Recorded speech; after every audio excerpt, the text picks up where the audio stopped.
Il match winner è Federico Crepaldi, un gol strepitoso proprio nel finire della partita soffertissima, del resto era un derby. Sì, prima partita contro la squadra che gioca da più tempo qui, quindi forse più casa loro che nostra. Però comunque è stata una gran bella gara, una gran bella partita. Noi arrivavamo da una prima partita che avevamo giocato bene, avevamo fatto bene, e loro invece avevano perso.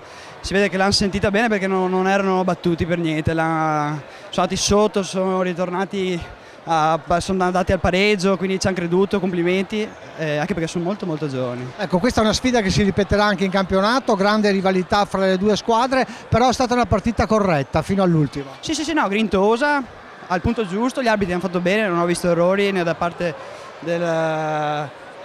degli arbitri, ne ho visto aggressività eccessiva, solo tanto agonismo che ci sta, è giusto, insomma, è positivo. Ce ne saranno degli altri.